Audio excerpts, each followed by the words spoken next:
continuación vamos a hablar del efecto fotoeléctrico. ¿Pero qué es el efecto fotoeléctrico?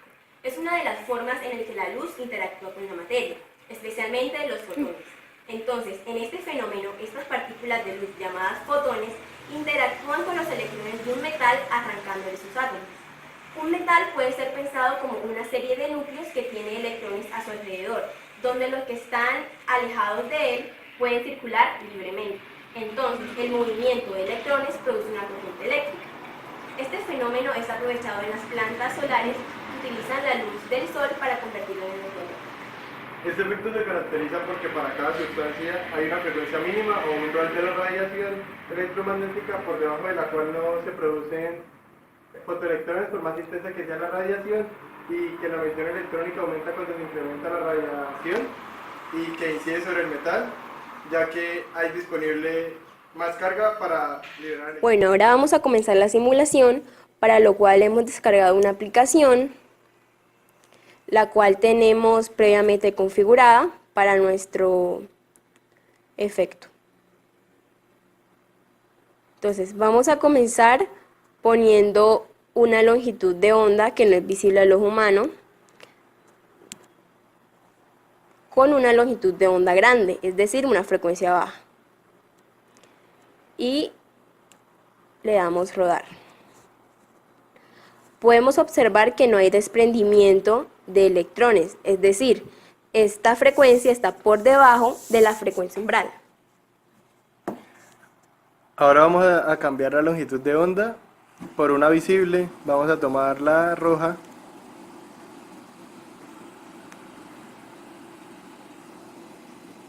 y se va a rodar.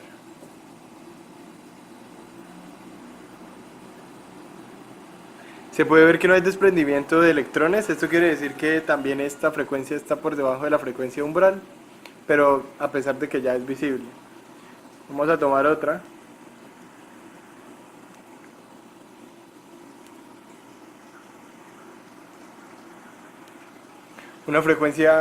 Una longitud de onda menor para que nos dé una frecuencia mayor, ya que estas son inversamente proporcionales.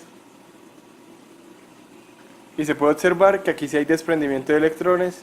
Esto quiere decir que la frecuencia umbral ya se sobrepasó. Bueno, y ahora vamos a observar que aquí estamos trabajando con una intensidad del 60% y tenemos un flujo de electrones. Pero entonces, si bajamos la intensidad a, digamos, 30%, podemos observar que cuando la luz incida a la placa metálica, lo que va a pasar es que va a haber un menor flujo de electrones, pero su energía cinética va a ser la misma.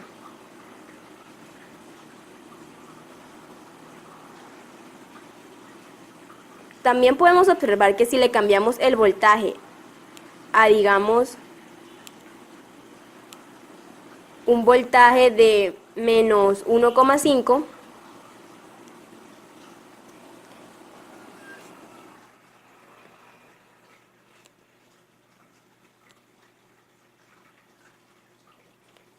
lo que va a pasar es lo siguiente.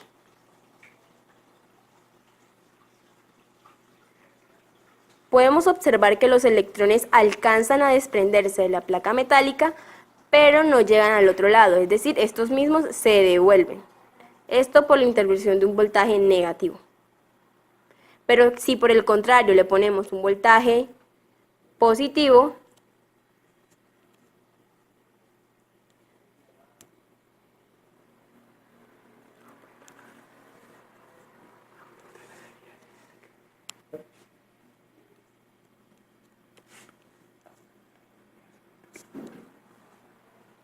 podemos observar, bueno, lo que va a pasar en este caso es que la energía cinética va a aumentar, va a pasar lo contrario del caso anterior.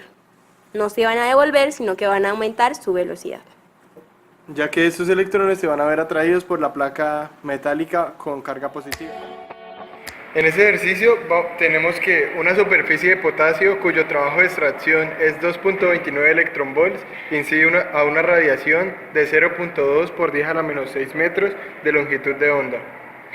Razones si se produce efecto fotoeléctrico y, en caso afirmativo, calcule la velocidad de los electrones emitidos y la frecuencia umbral del material. Nos dan estos datos que son la constante de Planck, la masa del electrón, la velocidad de la luz y la carga del electrón.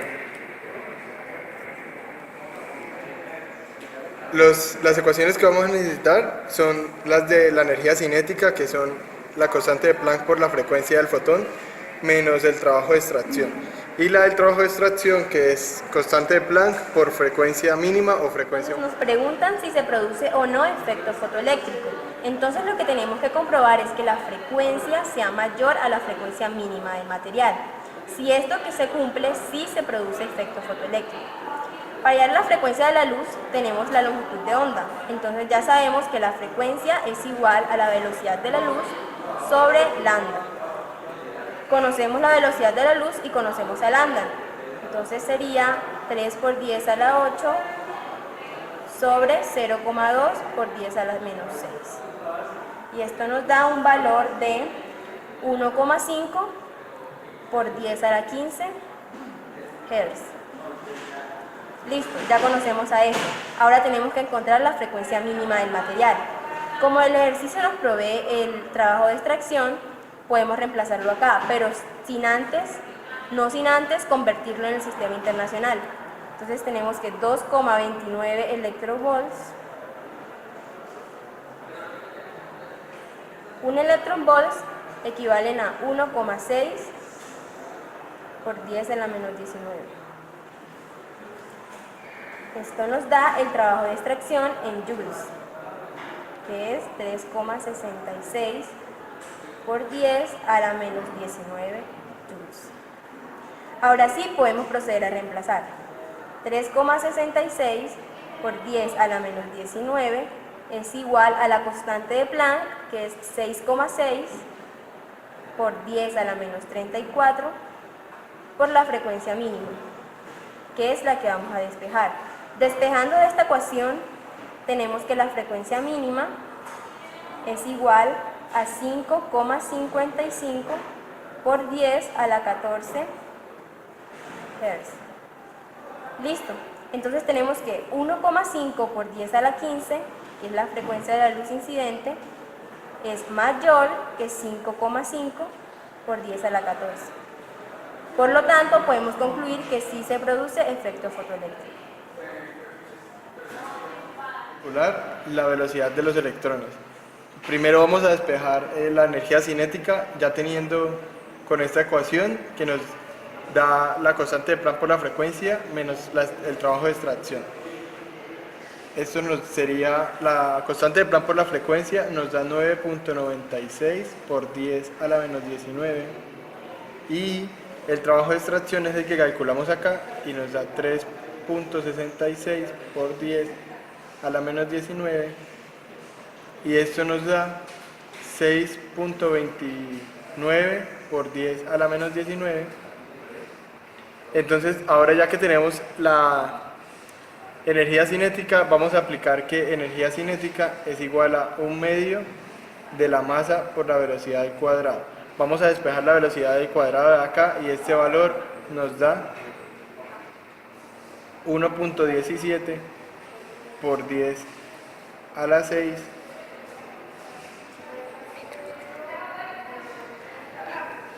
metros sobre segundo. Y entonces aquí ya tenemos calculada la velocidad de los electrones, y la frecuencia umbral del material sería la misma frecuencia mínima, y pues concluimos que sí se produce efecto fotoeléctrico, y con eso damos concluido el ejercicio.